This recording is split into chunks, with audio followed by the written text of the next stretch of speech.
Bulgaria was one of the first countries in the North Atlantic Alliance to accept Polish President Andrzej Duda's initiative to raise the mandatory contribution to defence spending to 3% of GDP. This was said recently by Defence Minister Atanas Zaprianov, who proposed even 3.5%. And this very initiative was mentioned by Bulgarian President Rumen Radev. New opportunities are opening up for us, if only in terms of military issues. The whole industry in this regard is very important. Military equipment is, after all, crucial. President Andrzej Duda stressed that the world has become unstable and the response of democratic countries must be adequate to the threats. I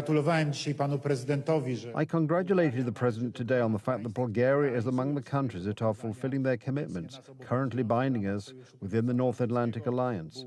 Bulgaria is spending more than 2% of its GDP on defense, and with the intention of increasing this level. During President Andrzej Duda's 2 terms in office, an ambitious infrastructure project has gained momentum. An expressway between the Baltic Sea, the Black and Mediterranean Seas that will shorten and lower the cost of transporting goods and bring people closer together. Sofia Aleksander-Wierzejski, Republika. Russian barbarians have again targeted civilians, this time the residents of Sumy. Putin's troops shelled an ordinary settlement. 3 people, including a 6-year-old boy, were killed. 3 other children are wounded. Blocks of flats and civilian infrastructure were destroyed, and this is just one of many attacks carried out last night. I looked at the street. Fire was everywhere. People were screaming, running away. I ran out of my apartment and tried to help somehow. Sumy, located in northeastern Ukraine, is a frequent target of criminal Russia, which ruthlessly attacks ordinary residents. I would see this as an option to terrorize the civilian population in some way, an attempt to intimidate the civilian population. Here we see another stage of this terror policy. We see exactly from the beginning of the conflict in Ukraine that the Russians are trying to terrorize the civilian population this way. And you don't negotiate with terrorists. Ukrainian military intelligence, security service, and armed forces have carried out spectacular attacks over the Black Sea. Using naval combat drones, they managed to destroy 2 Russian Su-30 multi-role fighters, each worth $50 million. This is further proof that the leaders or forerunners of the modern drone battlefield are the Ukrainians, who improvise a lot. These drones have proven to be a kind of substitute for more expensive means of destruction. Missiles, rockets, mortar grenades. These are the methods of frontline combat the Russians are used to, but the Ukrainians took advantage of the element of surprise.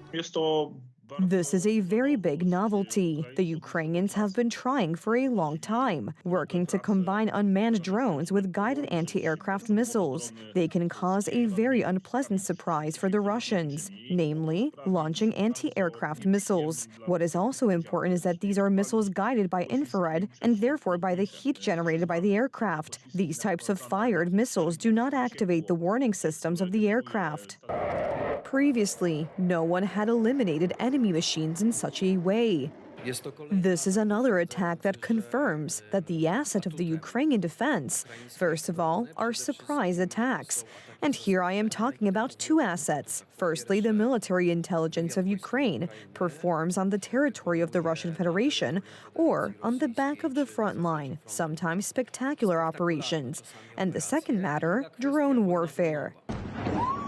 It is thanks to drones that the Ukrainian military can attack deep inside Russia, not only in the enemy's border regions, but, much to Putin's dismay, even inside Moscow. Ukrainians are using drones to destroy Russian refineries or weapons depots, supplying equipment to the barbaric army. This is a new and increasingly effective way of fighting. Ukraine is strong, and we will prove it as long as this war continues. We can attack, we can defend ourselves, but we also look forward to peaceful solutions, and we are open to negotiations. But the Kremlin doesn't want peace. That's why the White House is preparing a new package of economic sanctions on criminal Russia. They will especially affect the banking sector, and they will be painful. The new U.S. administration argues if the force of argument doesn't appeal to Putin, then perhaps the argument of force will. Ukraine, Russia, the war because Mark wants it ended as quickly as I do. I think it has to end. Ukraine has already accepted U.S. terms, but Putin has no intention of getting off the path of war. Pakistan will respond to India's attack using all available means. These were the comments coming from Islamabad after overnight raids carried out by India on its neighbour's territory. According to the Pakistani armed forces, India lost 5 aircraft in the attack. According to Delhi, the attack on Pakistan was limited only to strikes on centres linked to terrorist cells. The fact is, however, that the 2 nuclear powers are at war, the escalation of which could affect the entire world. The strike had been announced for days. The only thing that was not known was its scale. According to India's defence ministry, the targets of the attack were terrorist cells linked to the April 22 attack on tourists in Kashmir. India exercised its right to respond and preempt, as well as deter more such cross-border attacks. These actions were measured, non-escalatory, proportionate, and responsible. They focused on dismantling the terrorist infrastructure and disabling terrorists likely to be sent across to India. A harsh response to the attack in Kashmir, an Indian street demanded. For weeks, Indians have been demanding that Pakistan be punished. This is a very good move. We were waiting for India to give Pakistan an appropriate response. This strike is praiseworthy, and we are happy it was carried out. So much for the fact that the accounts from Pakistan contradict those from the Indian authorities. In the night raids, nearly 40 people were said to have been killed, and more than 80 were wounded. Most of the victims were civilians. Indian shells fell on a mosque and residential areas. You can see, ladies and gentlemen, that there are no terrorist camps there. Yes, we have beautiful mountains, the grass is green, the people are beautiful, people are going about their business as usual, and there are no terrorists here, as India claims, because India has no evidence. Pakistan has already announced that the response will be severe. The armed forces say that the Indian Air Force suffered heavy losses in the attack. Pakistani air defences joined the fight. Our armed forces, the ground forces, the air force are giving all the necessary responses to defend the territorial integrity and sovereignty of the Pakistan.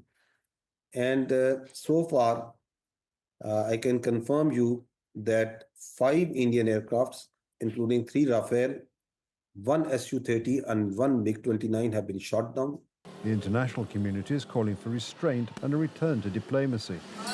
It is also essential, especially at this critical hour, to avoid a military confrontation that could easily spin out of control. Now is the time for maximum restraint and stepping back from the brink. That has been my message in my ongoing outreach with both countries. There are growing concerns about an escalation of the conflict. Both India and Pakistan possess nuclear weapons. Islamabad is even reserving their use preemptively in the event of a significant threat to the country's existence.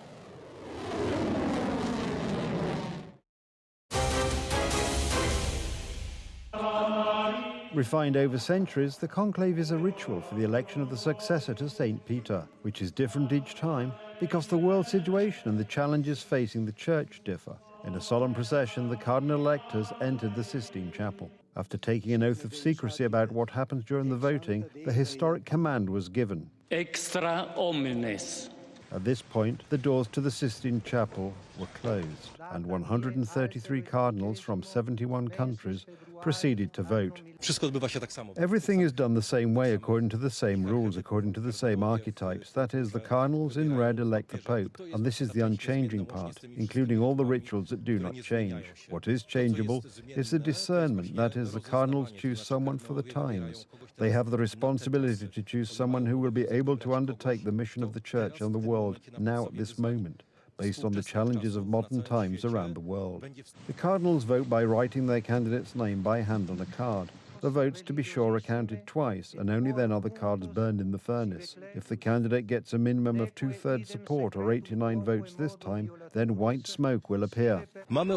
We've had recent conclaves that were very short, that is, conclaves that ended 27 or 24 hours after they began, or one day longer, which still constitutes a short conclave. And this is the papal election with the largest number of cardinals in history from many parts of the world, just like the 2005 and 2013 conclave. Those were very short conclaves. In the morning, a solemn mass was celebrated in St. Peter's Basilica for the election of a new pope.